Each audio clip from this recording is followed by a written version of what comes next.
get to Plainfield. That's a community that just saw devastating damage to homes and properties in the village. NBC5's Anna Guber offered extensive coverage of Plainfield 1 year ago. She has returned to meet some of the flood victims and see how they are now doing in 2025. Anna, whose story are you bringing us now at 6? Well, Jack, we are sharing the stories of several neighbors in this community, including some town leaders who have been working together over this last year to revive this community. I'm sure many people here today are very happy to now be seeing some blue skies peeking out. But unfortunately, as you can see behind me, there is a lot of work left to do to both physically and emotionally recover in this community. Take a listen to some of the work that's being done here today. 1 year since flood waters barreled through Plainfield, Vermont, uninhabitable homes, temporary bridges, and piles of debris remain a haunting reminder for neighbors in the community. We're standing in front of the Heartbreak apartment building, and what's standing here is about a third of the original structure. It used to continue down that way in 3 times this current size. Owner of the Heartbreak apartment building, Arian Tabumari, says it's withstood every flood over the last century until the night of July 10th, 2024. I got a phone call from one of the residents about 9:30 that night who just said, it's gone. And I asked, what do you mean it's gone?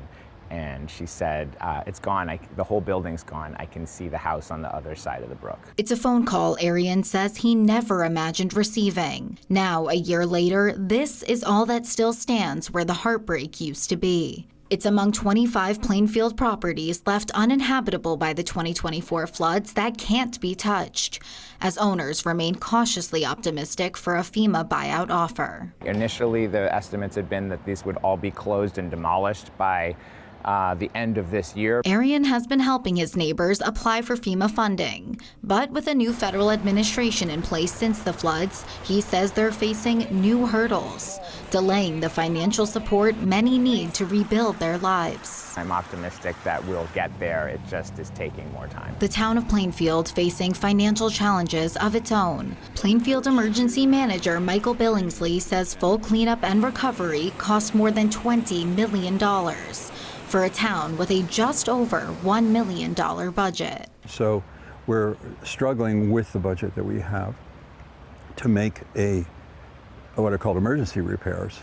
But permanent repairs and replacing the bridges is something that we don't dare get started on until we have more assurance that we're going to be refunded for it and that we can pay it back. But from applying for funding to planning for the future, Town Clerk Bram Tobin growing emotional, sharing how neighbors are working together on their road to recovery. We managed to come together. Sorry, I don't mean to get emotional about this, but you know, when you see people suffering, doesn't matter where you fall in the political spectrum, you stand up and help.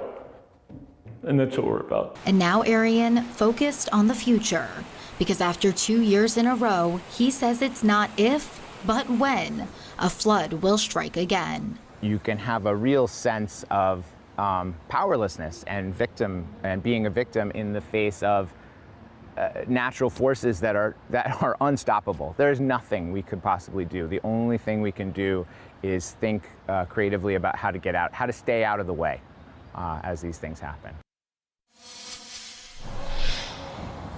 Now, Arian also tells me that there are 3 properties still waiting on FEMA buyout offers from the floods of 2023. He believes that the buyout offers for 2024 will start rolling in within the next year or so. We're live in Plainfield. Anna Guber, NBC5 News.